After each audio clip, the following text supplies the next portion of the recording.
Further, good children, the practices and vows of Samantabhadra, briefly stated, are as follows.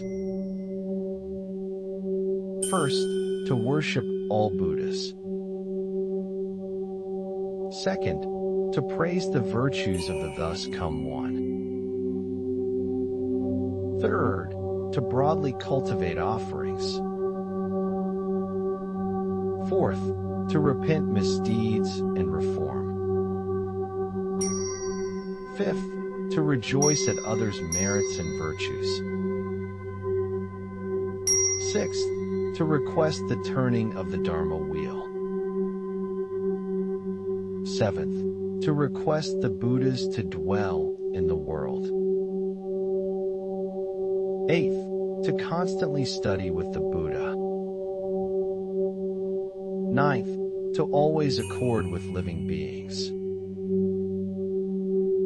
10th, to transfer all merits and virtues. Good children, what is meant by to broadly cultivate offerings? It means that in every single land, in every single place, wherever there may be Buddhas,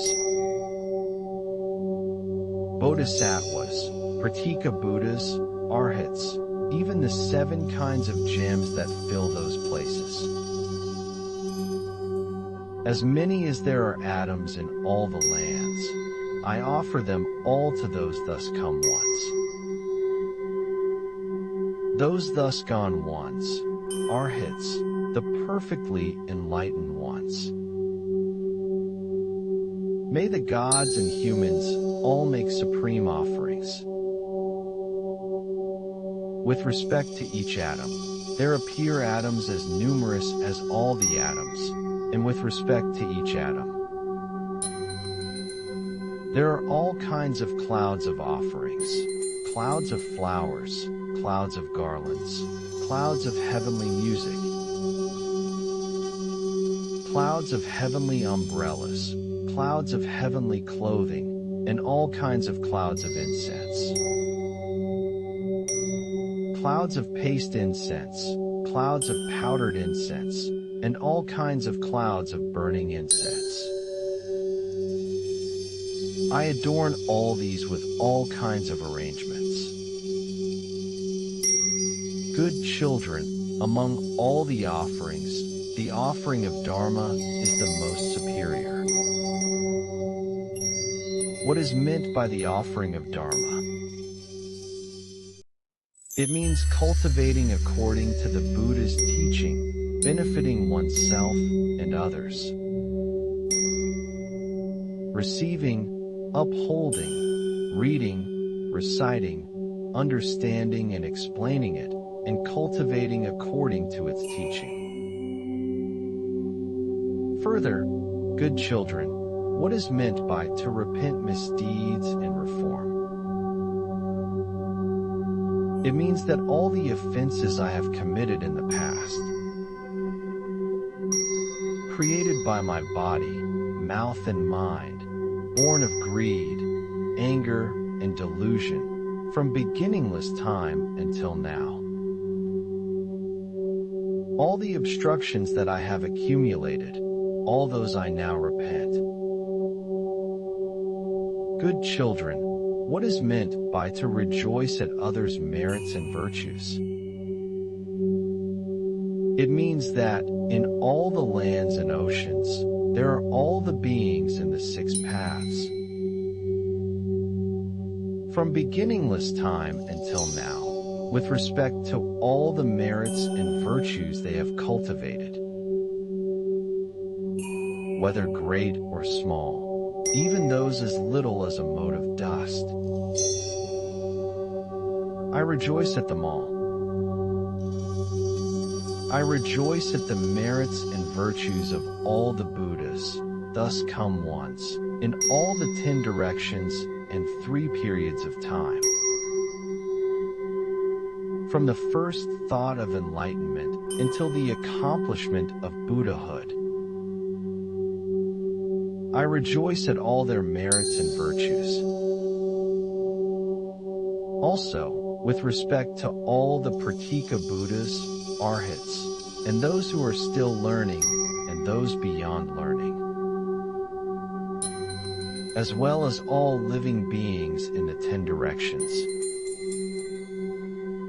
I rejoice at all their merits and virtues.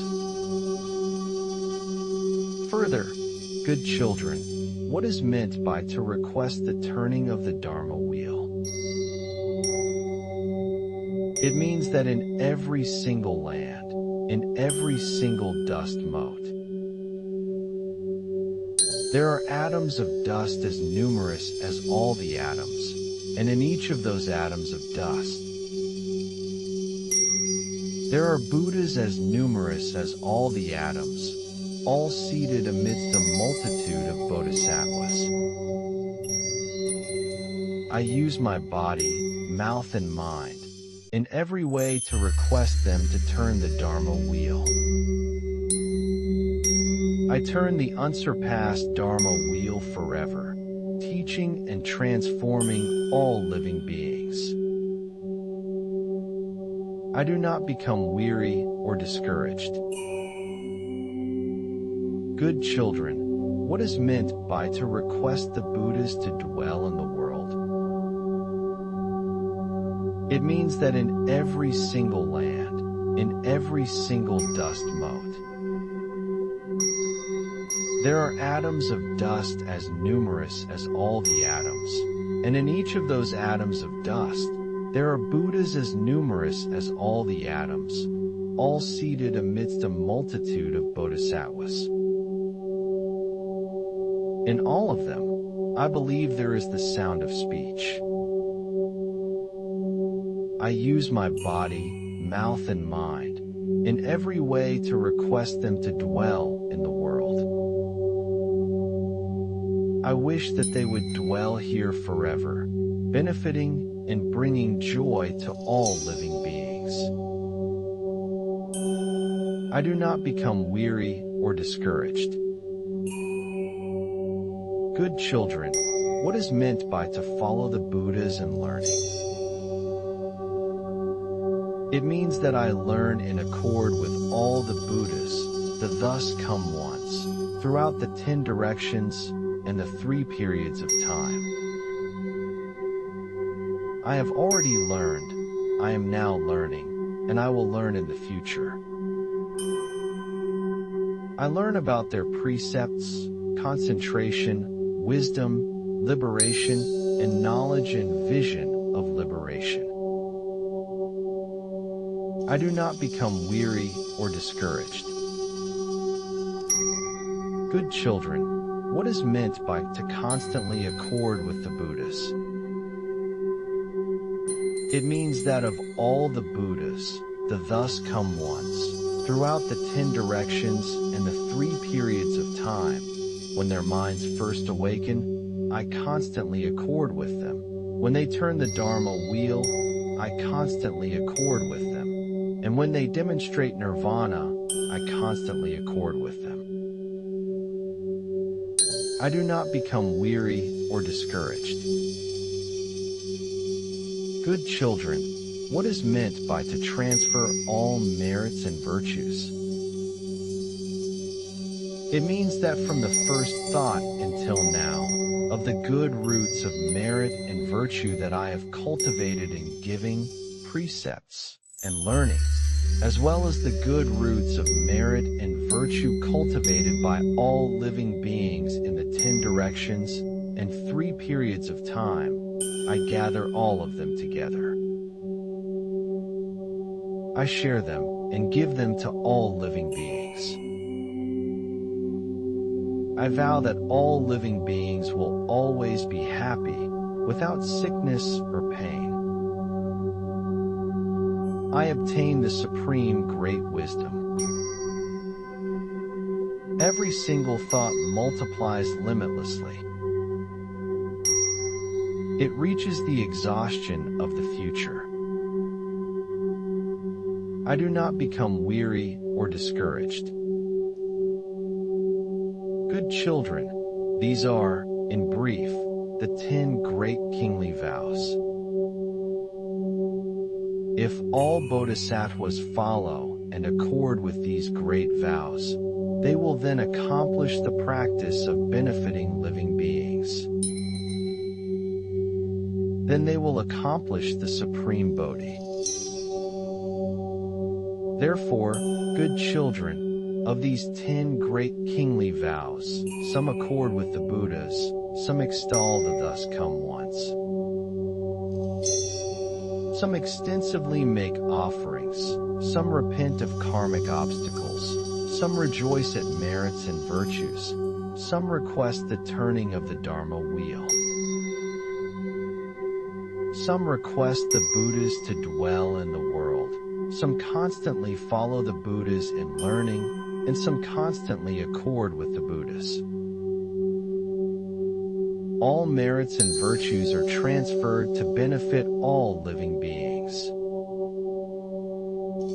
Thus, the thought after thought never ceases. It is without end. Therefore, you should diligently practice. Good children, if there are good men or good women who use these 10 great kingly vows to adorn all the oceanic assemblies of lands, in every atom of dust there are lands as numerous as atoms of dust. In each land, there are seas of atoms of dust. In each sea, there are atoms of dust as numerous as all the atoms. In the past, present, and future, throughout the 10 directions, everywhere is like this. They constantly practice without cease. Thus, they will quickly accomplish the body of a Buddha. Furthermore, these 10 great kingly vows, the power of seeing, the power of hearing, the power of thinking, the power of attaining. Their effects are such that they can lead one to accomplish the supreme Bodhi. For this reason, you should diligently practice. Good children, if someone makes offerings, using the 7 treasures, to all the Buddhas, the thus come once, throughout all the lands in the 10 directions and 3 periods of time. If one contemplates them well and is without any other thoughts, if one contemplates them throughout all the eons, one will obtain limitless merits and virtues. But, if there are those who hear these 10 kingly vows, and with a single thought, produce faith and understanding. Compared to the merits and virtues of the first person, the merits and virtues of this person will be hundreds of thousands of millions of times greater. If there are those who deeply believe in these vows, and write them down, or teach them to others, or listen to them attentively, the merits and virtues obtained will be even greater.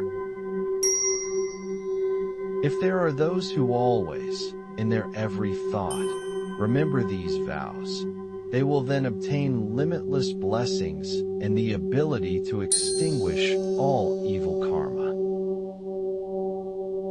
They will be far removed from all evil paths and liberated from all suffering. In the heavens or in the human realm, they will obtain supreme bliss. If these good men and good women are about to die, at the last instant of their lives, all of their faculties will be scattered. All of their relatives will leave them, and all power will be lost. They will be assailed by all kinds of suffering. At that time, these kingly vows will not leave them, but will precede them, and in an instant, they will be reborn in the land of ultimate bliss. They will go to the presence of Amitabha Buddha, Manjushri Bodhisattva, Samantabhadra Bodhisattva, Avalokiteshvara Bodhisattva, and all the other bodhisattvas. They will be born in these surroundings, and their minds will be clear and bright. Because their blessings and wisdom are perfect, they will quickly understand the Dharma and awaken to its meaning. If these people have committed any evil karma because of their lack of wisdom, by relying on the power of the kingly vows, they will all be extinguished without exception. Having purified their wisdom, they will awaken and remain unmoving. Good man, this great Samantabhadra vow king is like this. It perfectly adorns all bodhisattvas, fulfills their ocean of vows, brings to perfection their practices, and benefits all beings. If intelligent people were to believe and uphold it, read and recite it, and explain it widely to others, their merits would be sufficient to enable them to quickly appear before Samantabhadra. They will then, in the not-too-distant future, realize perfect and complete enlightenment. At that time, all the Buddhas of the 3 periods of time will give them the prediction that they will realize perfect enlightenment. Because they have cultivated the great merits of the Samantabhadra vows, they will certainly realize this prediction. They will be able to obtain limitless and inexhaustible merits from the ocean of Buddha's virtues. Therefore, you should listen attentively to what I say. If good men and good women cultivate the Bodhisattva practices and cultivate these 10 great vows of Samantabhadra, the merits and virtues they obtain, I will now explain in detail. They will obtain all the merits and virtues of all the Buddhas. They will be able to rescue all beings from suffering. They will be able to bring great and perfect benefit to all beings. They will be able to happily abide in the Pure Land. In just an extremely short period of time, they will be able to fulfill these vows, and that will open up the gates to the ocean of blessings. The Bodhisattva, practicing these Samantabhadra kingly vows, will be free from evil destinies and far removed from all evil friends. They will quickly be able to see Amitabha Buddha. They will see Manjushri Bodhisattva, Samantabhadra Bodhisattva, Avalokiteshvara Bodhisattva, Maitreya Bodhisattva, and all the other bodhisattvas. These bodhisattvas will resemble them in appearance and have complete virtues. They will be born in these families, and because of their cultivation of good roots, they will never be reborn in evil or poor families. Possessing the power of these 10 great vows, they will quickly reach the Bodhi tree and subdue all demons. They will turn the Dharma wheel, sound the Dharma conch, and beat the Dharma drum. They will pour down the rain of Dharma, and they will always abide in bliss, and quickly realize perfect enlightenment. If there are those who read, recite, uphold, and widely propagate these vows, I will now explain the merits they will obtain. With a single thought, they will be able to purify all evil karma. They will be far removed from all demonic paths. They will be liberated from all suffering. They will always have good fortune, and they will quickly realize perfect enlightenment. Now, Samantabhadra Bodhisattva, speaking for the benefit of all beings, having praised the Buddha's supreme merits and virtues, spoke the following verses. The Buddhas of the 10 directions, and all the human heroes. I with pure faith take refuge, and bow my head in reverence. With the power of Samantabhadra's vows, I make offerings to all the Buddhas. May all sentient beings in the Dharma realm quickly extinguish their karmic obstacles. In thought after thought, may they see the Buddhas until the end of time. May all the realms be always pure, sentient beings be free from suffering. May all be replete with goodness and quickly realize Buddhahood. By the Buddha's merit and virtue, may I renounce the householder's life.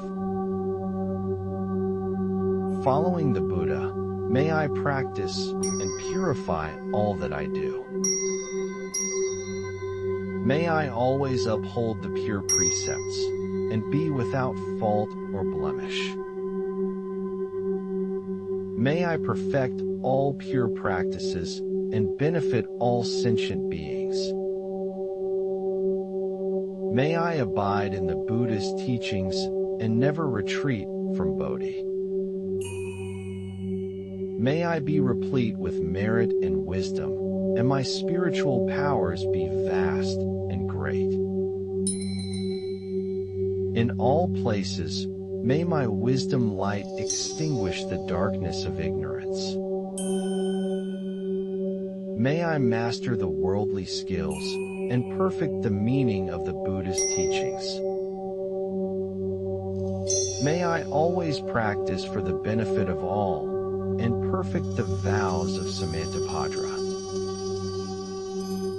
The 10 vows of Samantabhadra. First, to worship and respect all Buddhas. Second, to praise the thus come ones. Third, to make abundant offerings.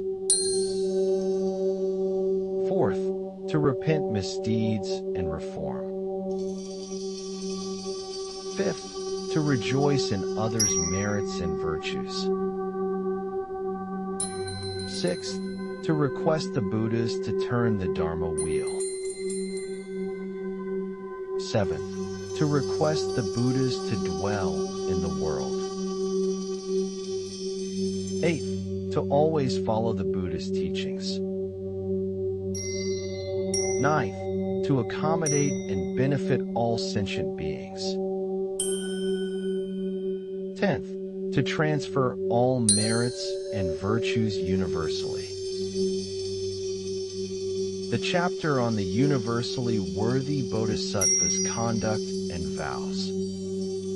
Moreover, good man, the merit and virtue of the thus come one's praise is such that it cannot be exhausted in even the space of limitless numbers of kalpas. Sentient beings who hear of the merit and virtue of the thus come one's praise will obtain immeasurable good reward. If they write it out, receive and uphold it, read and recite it, and extensively explain it for others, all their wishes will be fulfilled. They will quickly attain the boundless wisdom of proper and universal knowledge. In that regard, the Bodhisattva Mahasattva should diligently cultivate.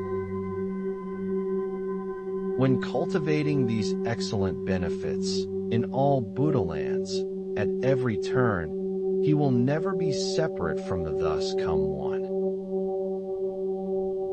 By putting into practice these great vows, he will cultivate merit and virtue without limit. He will be able to save all sentient beings from the great sea of suffering. He will cause them to obtain the bliss of nirvana. For this reason, all you bodhisattvas should cultivate the vow of universal goodness.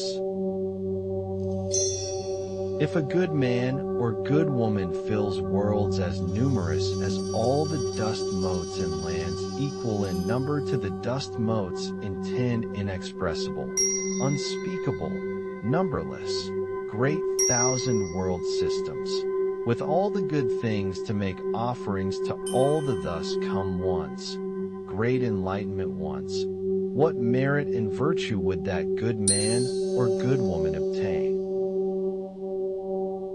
The good man replied, the merit and virtue they would obtain would be unspeakable, inexpressible.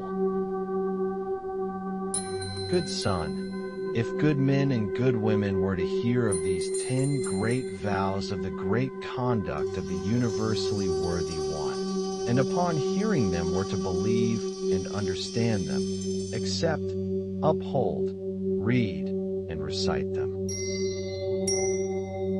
and extensively explain them for others, and if, furthermore, they were to write them out, and with a concentrated mind, think of them often. And if in regard to these vows, they were to cultivate a single thought moment of faith, then in that good man or good woman, all the merit and virtue would be complete. That merit and virtue would be greater than the merit and virtue described before. Therefore, good men, do not have any doubts. Good son, for example, if a person had only a body, all his limbs and organs would be complete. But if he were to lose his head, it could only be that all the other limbs and organs would also be useless. It would be the same in the case of all sentient beings. The head can be spoken of as the great compassion of enlightenment. Because of these 10 great vows, all sentient beings obtain liberation from suffering. For example, on a great teaching ground, among a great assembly, if even one person loses his head, the others cannot stand there. It is the same for all sentient beings. If one of them renounces the mind for enlightenment, he cannot assist the others. Why is this? It is because the mind for enlightenment is the head of all sentient beings. If one renounces this mind, he has renounced all good dharmas. For example, if the great earth did not exist, all things could not grow. It is the same for all sentient beings. The mind for enlightenment is their great earth.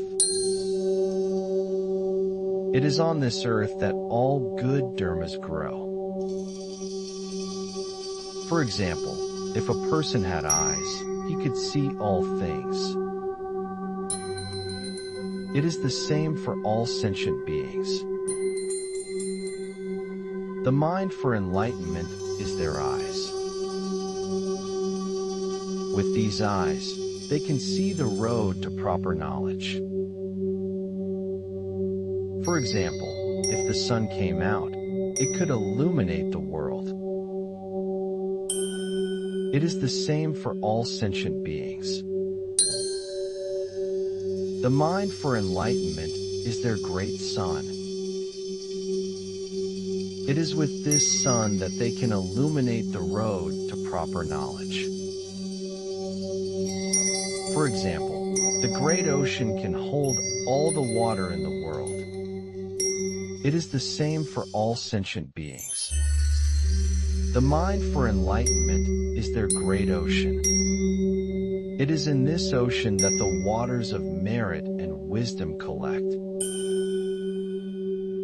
For example, a great wind can blow away all the dust in the world. It is the same for all sentient beings. The mind for enlightenment is their great wind. It is with this wind that they can blow away the dust of passion and anger.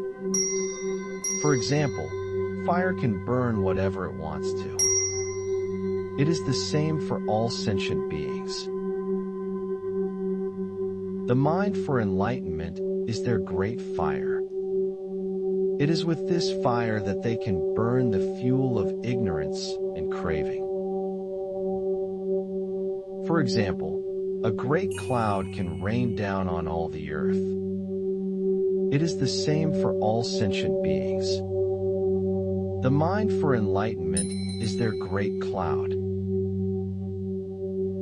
It is with this cloud that they can rain down the teaching of the Dharma, which is sweet dew.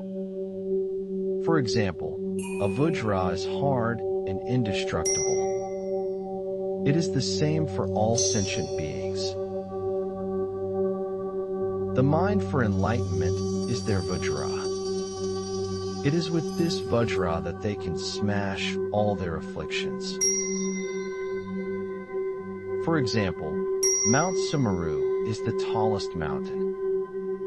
It is the same for all sentient beings. The mind for enlightenment is their Mount Sumeru. It is like Mount Sumeru because it is not moved by the 8 winds. For example, a lotus flower is unsullied by the mud. It is the same for all sentient beings. The mind for enlightenment is their lotus flower. It is like a lotus flower because it is unsullied by all worldly dharmas. For example, a wish-fulfilling jewel can fulfill all desires. It is the same for all sentient beings. The mind for enlightenment is their wish-fulfilling jewel. It is like a wish-fulfilling jewel because it fulfills all their good aspirations. For example, a good friend can help one in times of difficulty. It is the same for all sentient beings. The mind for enlightenment is their good friend. It is like a good friend because it constantly protects them from evil roads. For example, a king can freely do as he pleases. It is the same for all sentient beings. The mind for enlightenment is their great king. It is like a great king because in the Dharma, it is independent and without peer. For example, a road leads to a great city. It is the same for all sentient beings. The mind for enlightenment is their great road. It is like a road because it leads to the great city of omniscience. For example, a vehicle can carry heavy burdens. It is the same for all sentient beings. The mind for enlightenment is their great vehicle. It is like a vehicle because it carries them out of the cycle of birth and death. For example, a garden can delight the heart. It is the same for all sentient beings. The mind for enlightenment is their great garden. It is like a garden because it delights the hearts of all the Buddhas. For example, a good fire can cook food. It is the same for all sentient beings. The mind for enlightenment is their good fire. It is like a good fire because it cooks the food of the 37 conditions of enlightenment. For example, a great physician can cure diseases. It is the same for all sentient beings. The mind for enlightenment is their great physician. It is like a great physician because it can cure the disease of all bad views. For example, a tree provides shade. It is the same for all sentient beings. The mind for enlightenment is their great tree. It is like a tree because it allows all sentient beings to rest under its shade. For example, a good bridge allows people to cross over. It is the same for all sentient beings. The mind for enlightenment is their good bridge. It is like a good bridge because it allows one to cross over the river of craving. For example, the moon waxes to become full. It is the same for all sentient beings. The mind for enlightenment is their great moon. It is like the moon because it gradually increases their good roots. For example, the sun shines everywhere. It is the same for all sentient beings. The mind for enlightenment is their great sun. It is like the sun because it shines on all of them equally. For example, a precious mirror can reflect all forms. It is the same for all sentient beings. The mind for enlightenment is their precious mirror. It is like a mirror because it reflects all the realms of the Dharma. For example, the earth can carry all things. It is the same for all sentient beings. The mind for enlightenment is their great earth. It is like the earth because it carries all sentient beings. For example, a lotus flower is pure and wonderful. It is the same for all sentient beings.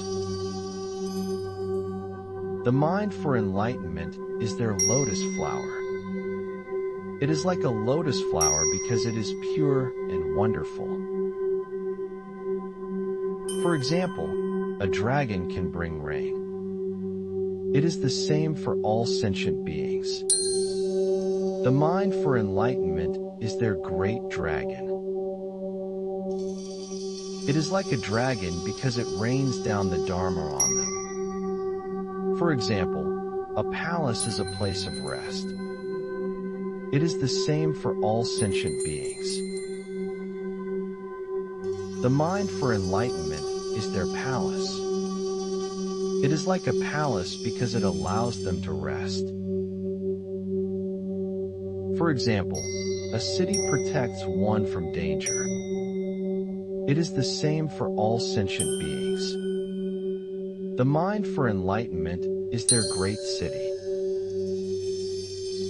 It is like a city because it protects them from the danger of bad rebirths. For example, space is vast and boundless.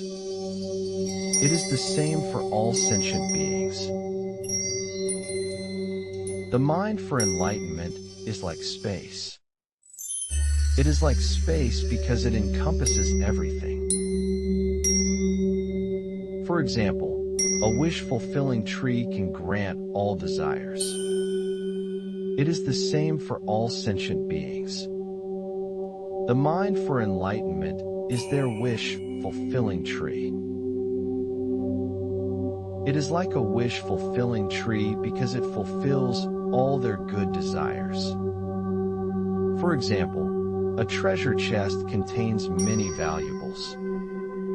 It is the same for all sentient beings. The mind for enlightenment is their treasure chest. It is like a treasure chest because it contains the jewels of the 7 factors of enlightenment. For example, the ocean is vast and deep. It is the same for all sentient beings. The mind for enlightenment is their great ocean. It is like the ocean because it is vast and deep. For example, a great ship can cross the ocean. It is the same for all sentient beings. The mind for enlightenment is their great ship. It is like a ship because it carries them across the ocean of birth and death. For example, a king protects his people. It is the same for all sentient beings. The mind for enlightenment is their great king. It is like a king because it protects them from all suffering. For example, a fire can burn away impurities. It is the same for all sentient beings. The mind for enlightenment is their great fire. It is like a fire because it burns away the impurities of affliction. For example, the sun shines brightly. It is the same for all sentient beings. The mind for enlightenment is their great sun. It is like the sun because it shines with the light of wisdom. For example, the earth supports all things. It is the same for all sentient beings. The mind for enlightenment is their great earth. It is like the earth because it supports all their good qualities. For example, a mountain is tall and unmoving. It is the same for all sentient beings. The mind for enlightenment is their great mountain. It is like a mountain because it is tall and unmoving. For example, a great cloud covers everything. It is the same for all sentient beings. The mind for enlightenment is their great cloud. It is like a cloud because it covers them from the heat of affliction. For example, a rain cloud moistens all things. It is the same for all sentient beings. The mind for enlightenment is their great rain. It is like rain because it moistens the seeds of their good qualities. For example, a strong wind blows away obstacles. It is the same for all sentient beings. The mind for enlightenment is their great wind. It is like wind because it blows away the obstacles of affliction. For example, a path leads to a destination. It is the same for all sentient beings. The mind for enlightenment is their great path. It is like a path because it leads them to the city of liberation. For example, a bridge allows people to cross a river. It is the same for all sentient beings. The mind for enlightenment is their great bridge. It is like a bridge because it allows them to cross the river of suffering. For example, a great physician can heal all diseases. It is the same for all sentient beings. The mind for enlightenment is their great physician. It is like a physician because it heals the disease of affliction. For example, medicine can cure all illnesses.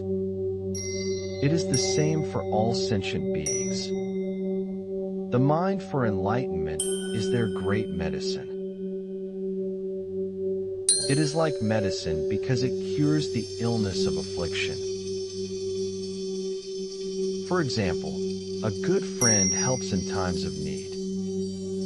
It is the same for all sentient beings. The mind for enlightenment is their great friend. It is like a friend because it helps them in times of suffering. For example, a skillful guide leads people through danger. It is the same for all sentient beings. The mind for enlightenment is their great guide. It is like a guide because it leads them through the dangers of birth and death. For example, a protector shields from harm. It is the same for all sentient beings. The mind for enlightenment is their great protector. It is like a protector because it shields them from all harm. For example, a refuge provides safety. It is the same for all sentient beings. The mind for enlightenment is their great refuge. It is like a refuge because it provides them with safety from all dangers. For example, the Buddhas are revered by all. It is the same for all sentient beings. The mind for enlightenment is their Buddha. It is like the Buddha because it is revered by all wise beings. For example, the Dharma is the truth. It is the same for all sentient beings. The mind for enlightenment is their Dharma. It is like the Dharma because it is the truth of reality.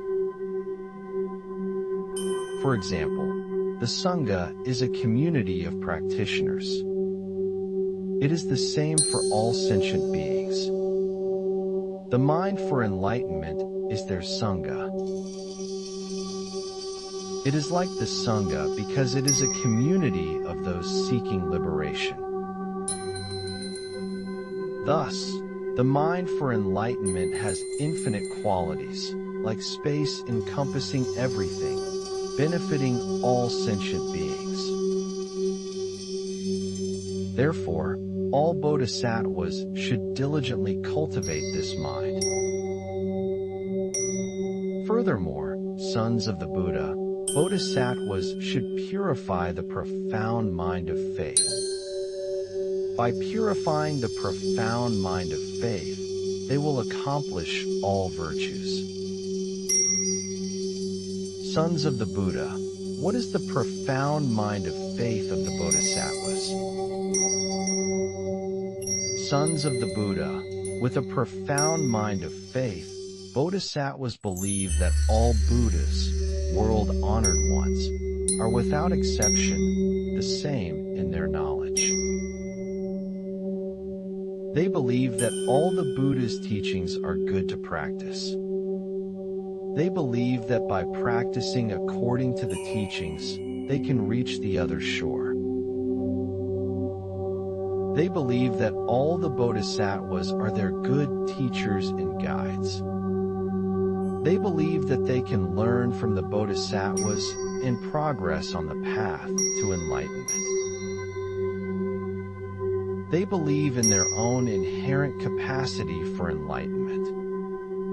They believe that they can develop the mind for enlightenment and realize Buddhahood. Sons of the Buddha, this is called the profound mind of faith of the bodhisattvas. Furthermore, sons of the Buddha, bodhisattvas should cultivate great compassion. By cultivating great compassion, they will not be discouraged by the suffering of sentient beings. Sons of the Buddha, what is the great compassion of the bodhisattvas? Sons of the Buddha, with great compassion, bodhisattvas see that all sentient beings are afflicted with suffering, like being burned by fire.